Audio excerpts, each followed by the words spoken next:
এটা বলতে গেলে আসলে আমি নিজেকে ধরে রাখতে পারি না।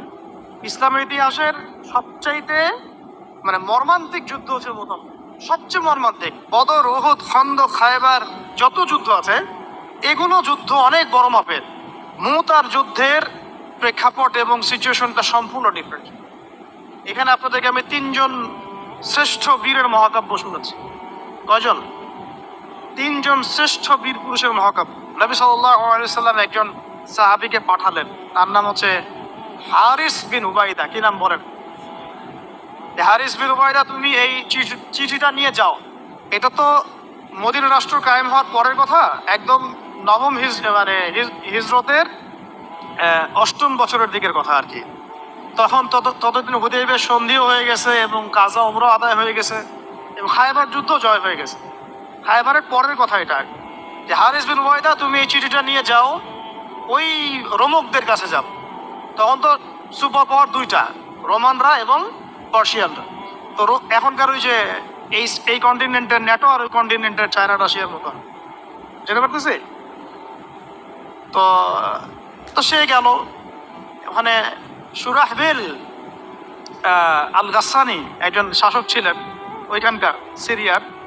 সে ওই চিঠিটা দেখে বলতেছে যে আচ্ছা ঠিক আছে, বসো, দেখে কি করা যায়। চিঠিতে লেখা আছে ইসলাম কবুল করেন, আল্লাহ পাক শান্তি বর্ষণ করবেন, তাসলিম তাসলিম। যে নবী সাল্লাল্লাহু আলাইহি ওয়াসাল্লাম চিঠি আছে না একটা রাষ্ট্রপ্রধানদের কাছে, সে চিঠি ওই উদ্ধত আচরণ। আমি এখানকার আমির, আমাকে ওই মক্কার মেষপালকরা চিঠি পাঠায় আপনার। কে চিঠি নিয়ে আসছে? যে হারিস বিন উবাইদা। আচ্ছা, ওকে বসাও। হারিস বিন উবাইদা রাদিয়াল্লাহু আনহুকে রাষ্ট্রদূত, কিন্তু তিনি রাষ্ট্রদূতকে তারা নির্মমভাবে হত্যা করল। কথা বুঝতে পারছেন?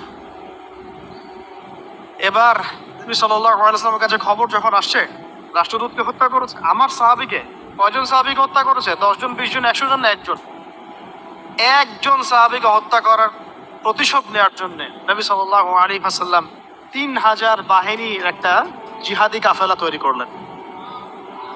3000 বাহিনী কাফেলায় তিনি নিজে নেতৃত্ব না দিয়ে বললেন যে এই কাফেলার নেতৃত্ব দিবে আমার প্রিয় ভাজন, তাকে তার পালক পুত্র বলা হতো এক সময়, যায়েদ ইবনে হারেসা রাদিয়াল্লাহু আনহু। কোন যায়েদ? তায়েফের সফরের সঙ্গী, তায়েফের সফরের একজন সাহাবী তার সাথে ছিল, তার নাম যায়েদ ইবনে হারেসা। যখন তায়েফবাসী নবীজিকে মারছিলেন, যায়েদ ইবনে হারেসা রাদিয়াল্লাহু আনহু তার বুক দিয়ে নবীকে জড়ায় ধরেছিলেন যে আমার গায়ে আঘাত লাগুক, তার গায়ে না লাগুক। এই সাহাবী যায়েদ ইবনে হারেসা রাদিয়াল্লাহু, তাকে পতাকা দিয়ে বললেন এই মোতার যুদ্ধের আমির হচ্ছে যায়েদ ইবনে হারেসা। যদি যায়েদ ইবনে হারেসা শহীদ হয় তাহলে পতাকা বহন করবে জাফর ইবনে আবি তালিব, আমার চাচাতো ভাই। কোন জাফর?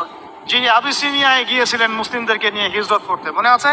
যিনি বাদশাহ নাজাশির সামনে কুরআন তেলাওয়াত করার, সূরা মারিয়াম তেলাওয়াত করার কারণে বাদশাহ নাজাশির চোখ দিয়ে দরদর করে পানি পড়তে শুরু করেছে।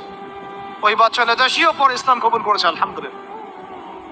জাফর রাদিয়াল্লাহু আনহু পতাকা বহন করবে যদি যায়েদ ইবনে হারেসা শহীদ হয়।